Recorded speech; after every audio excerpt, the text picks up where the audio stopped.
We have stopped off at the arcade. Whoop, whoop. At the travel stop. I had this at the travel stop bit. But something fun happened. They said Charlotte didn't look 18. She's definitely over 18. She was so annoyed. She went all the way back to go to the bus stop.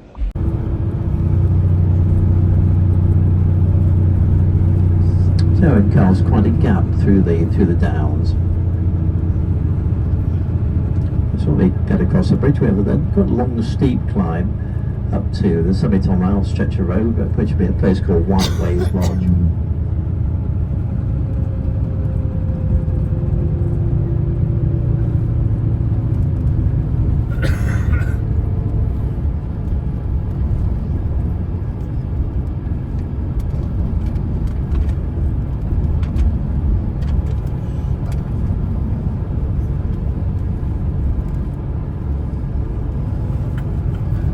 Underneath the railway bridge, and if you know, it's the Arundel railway line from Horsham down towards Littlehampton and Bognor Regis. A pretty railway line.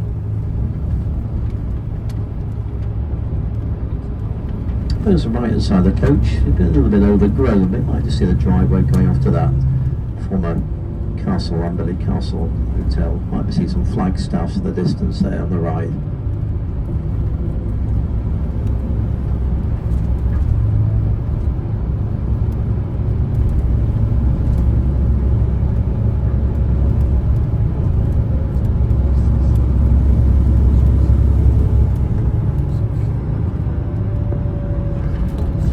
When we get to Arundel, we'll actually go right through the top of the town. First thing we'll see there is the Roman Catholic Cathedral. Again, very fine French Gothic building designed by Joseph Hansom of Hansom Cab fame.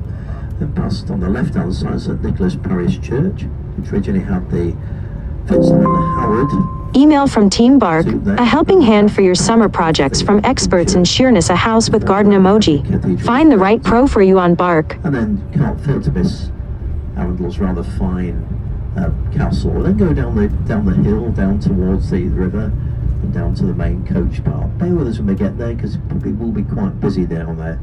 Just try and find a suitable setting down a parking place. So underneath the railway bridge, then almost immediately, we got a temporary traffic light first, take us over Houghton Bridge.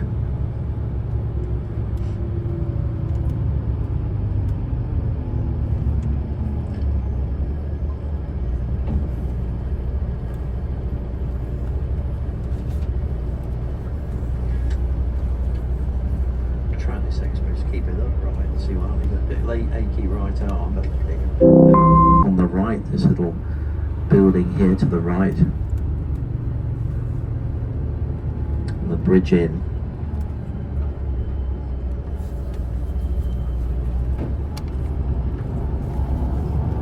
This is an exceptionally pretty location, Houghton Bridge.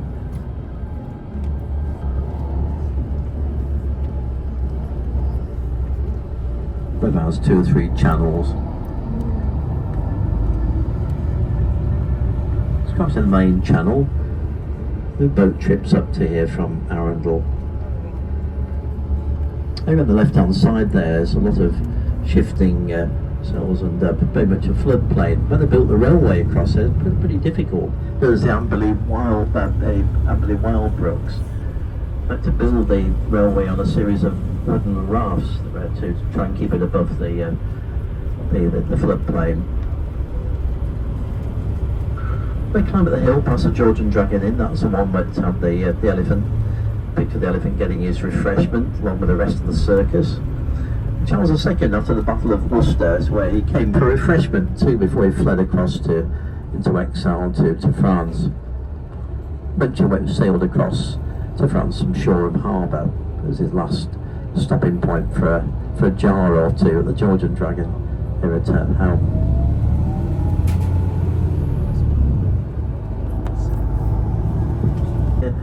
Here's that said pub, the Georgian Dragon, rather attractive place.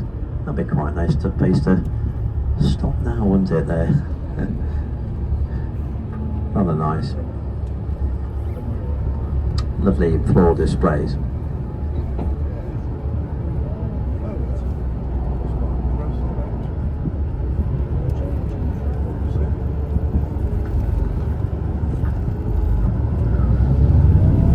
climb steeply now up to the summit of Whiteways Lodge.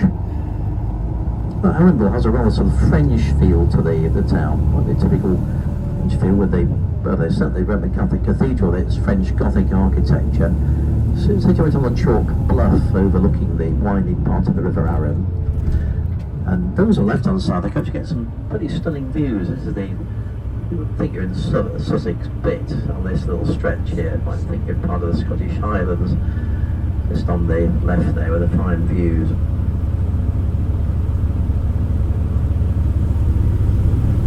So the great spur, a great tongue of chalk that descends from the main range of the South Downs down to the River Valley.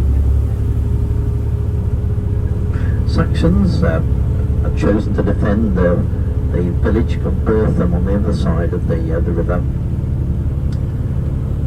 But when William the Conqueror came on the scene, he decided to take the superior site and build the original castle.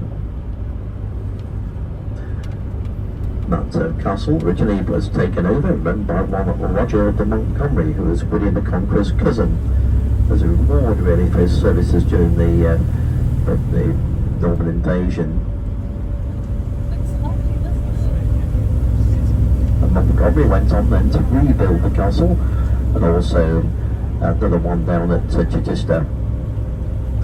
Current castle then occupied by the Duke of Norfolk and his wife, one of the foremost peers in this country, the foremost Catholic ones too as well.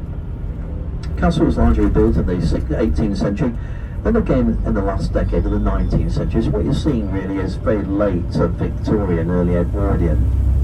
Reason for that, the Dukes of Norfolk passed down great pots of money from their steel-making interests in Yorkshire, up in Sheffield. If you go to Sheffield, you've got Arundel Gate, you've got Norfolk Gardens, and of course all these connections with the aristocracy. And that money they'd made in that great steel city, they used to rebuild the castle. Left turn, please, thank you. First exit. That super building, maybe sort of Victorian in style, but just pack the punch as you'll see as you come down the hill to the river. Surrounded by the great park, which you're going to skirt around the edge of, Arundel Park. There's 1,000 acres in extent. We're just going to take the first exit here. Look at Whiteways Lodge on the left-hand side. That's the northernmost entrance to Arundel Park. But the first building we see at the top of the hill is the Cathedral, Roman Catholic Cathedral to Our Lady and St Philip Howard. Now the Howard family, again FitzAlan Howard family, you might know that name, connected with Castle Howard in North Yorkshire. It's the same family. So canonised, again refusing to announce his Christian faith. He wasn't martyred at the stake, but he was imprisoned for that, and eventually he is in member of their family, giving his name to the Roman Catholic Cathedral. A very grand building, French Gothic style, seat of the Roman Catholic Bishop of Arundel and Brighton. It's a scene every year of the Carpet of Flowers event, which some of you may well have been to. A great event. It goes right back from biblical times, and basically they're putting plants and brushes and many things on the floor of the cathedral. Again, traditionally it would be important personages would have trampled over them in procession. And there's a particular case in June as well, the bishop comes in with his entourage, tramples those things underneath foot. But it's also part of a great flower festival which takes place in the cathedral.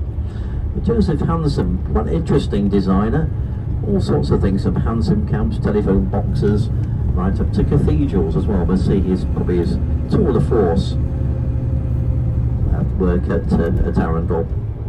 And then after the cathedral, on the left hand side, look out for the parish church of St Nicholas, built in 1380. That contains the original FitzAlan Howard Roman Catholic section or two of chantry until they built the cathedral, and the family used to worship in the parish church.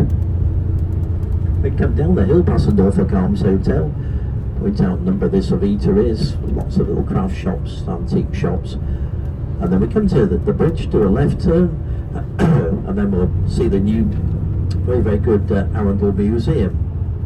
Great attraction, but maybe something somebody wants to have a look at. make our way then into the Mill Road car park. Now if you've got really keen eyes, but it is for heat haze, you can see the sea ahead. You've got that close to the sea at not far from Littlehampton. But there is definitely a heat haze there.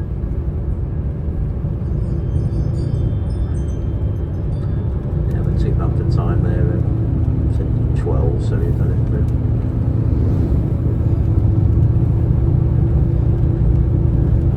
Left turn coming up soon. Okay.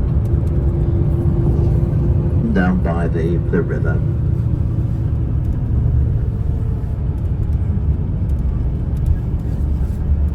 Sun hats and sunscreen at the ready, I think, isn't it, when we get off here.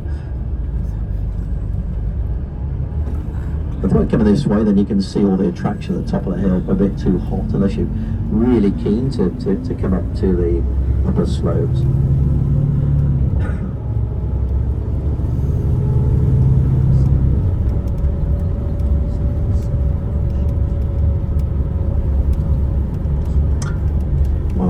Wildfell and Wetlands Trust have their own site as well, just about half a mile away from where we set down. Speak to Scott and all that. So look round the corner, you can't fail to miss the cathedral just coming up in a few moments on the right hand side. First thing you'll see is a great west wall, a great rose window on the west end of the building. So just coming up now. French Gothic at its very, very best. That's some impressive building, isn't it?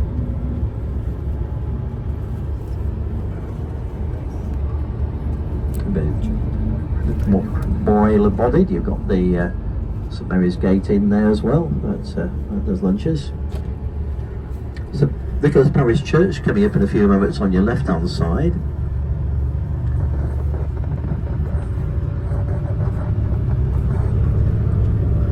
And you can't fail to miss the castle. All big buildings around these parts.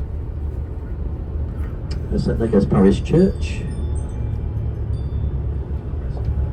And then just down the, you'll get through this little log jam down here. And straight across just where that car's gone there. One-way system. So it's coming around the corner down into the town centre.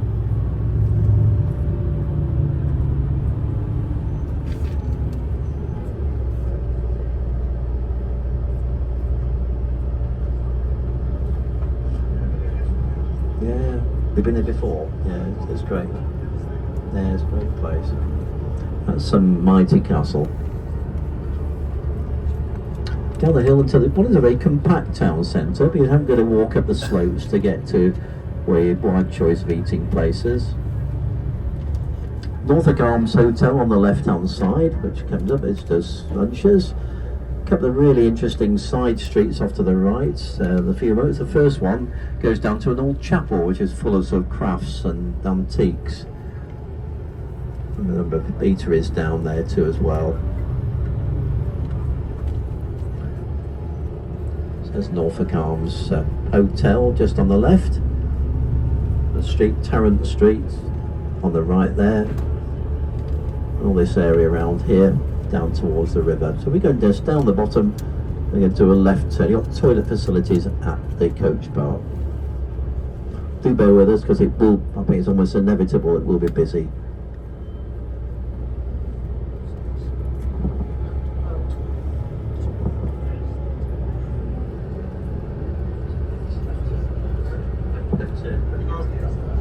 Space.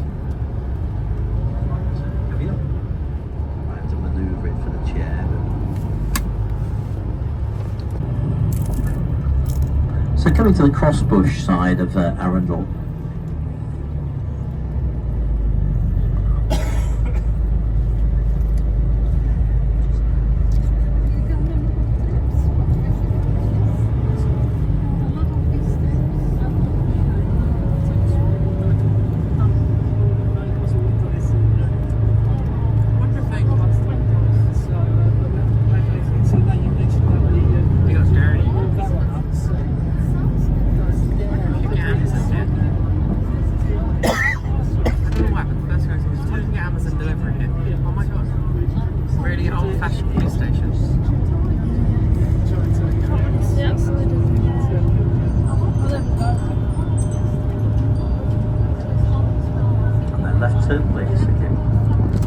difference of the current Arundel bypass, not too bad at the moment. Normally that does get a bit sticky.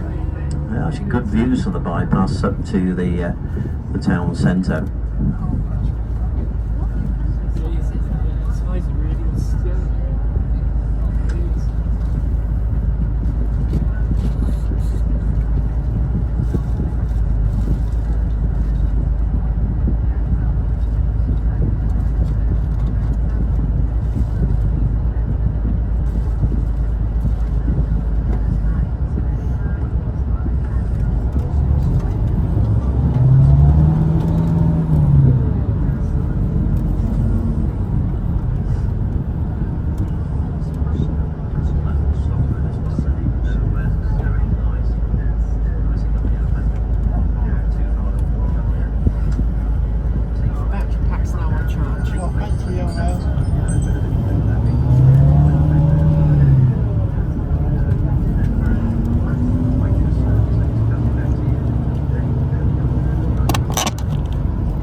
Train, that's the station there on the right hand side.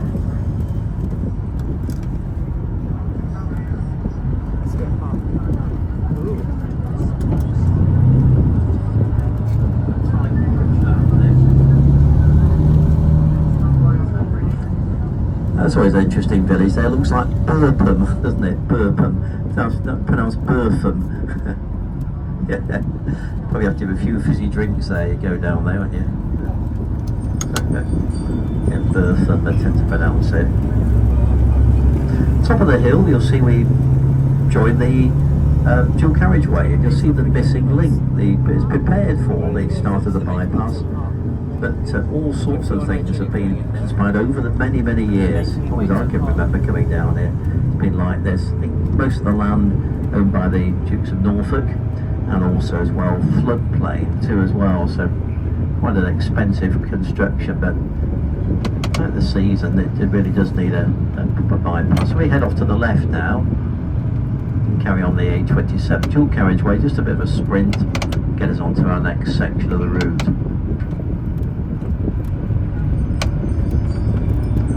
A27 east. So you can see where the road is prepared for. We'd have gone underneath here as an interchange and carried on the dual carriageway round. They are prepared for but not connected.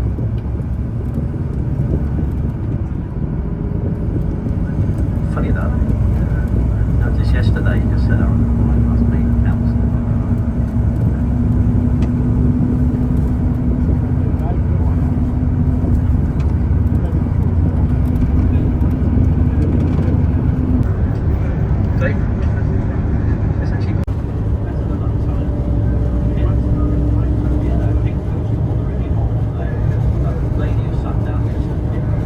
Beneath the lee of the Downs, quite an exposed road.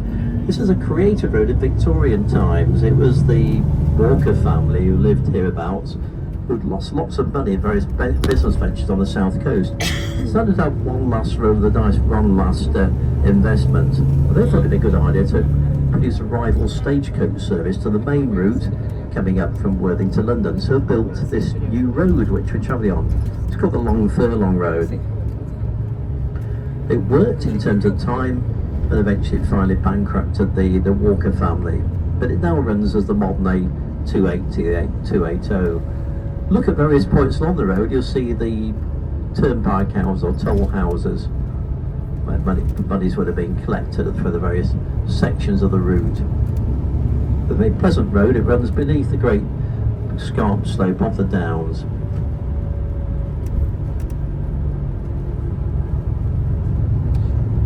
So far, it's been an extremely hot day. Driving around with the tongue pucking.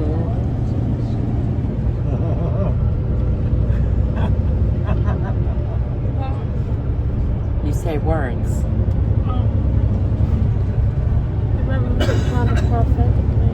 Yep, we looked around the cafe. We looked around the crafting fair. Got it right eventually. Nah. It's now a cafe. They've lived in Stratford. So the road will start to turn east in a few moments, and the great escarpment of the South Downs coming up.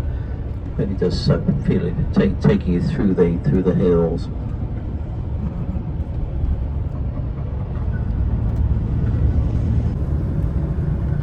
Yeah, nice bit of road this morning. I see it. Old barn, like all these places now, are used for weddings and functions. Well, there's little toll houses coming up very, very shortly in a few moments.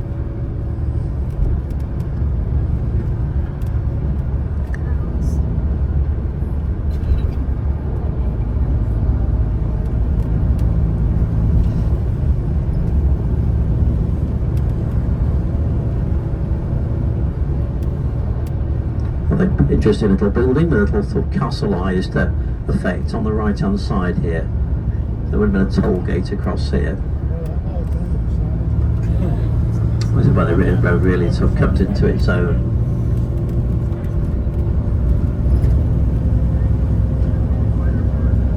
Yeah, it's a great one. I love it. Yeah. Love it. So how's that name? The Long Furlong Road it's called. But Clapham Woods, Clapham Hill, just up on the right. When we start to begin, I'll climb up the crest, then eventually up towards Slindon.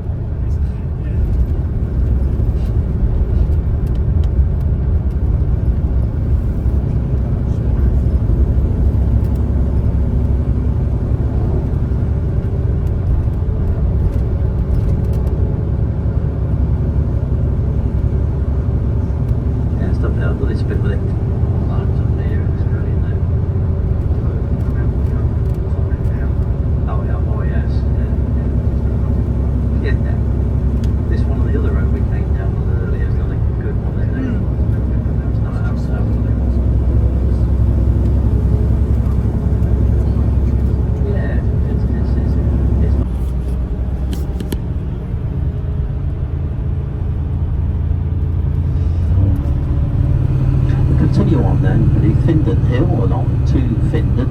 We'll be joining the A24 northbound back to that Washington. The upper Beeding to sea level, lower Beeding at 450 feet above sea level.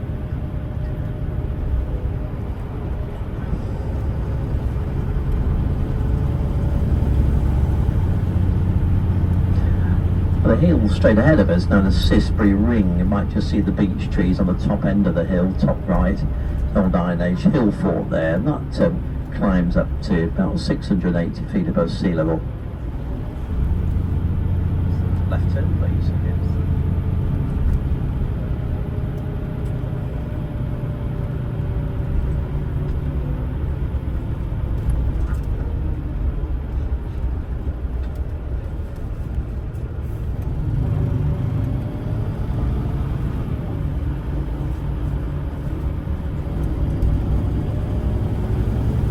Onto the other routes, the direct route, stagecoach route, Worthing through to London, now the A24.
devil said to have stood there and glared out at the churches of the wheel below, swearing there to drown them before sunset and sunrise by cutting a gap through the downs and so letting the sea.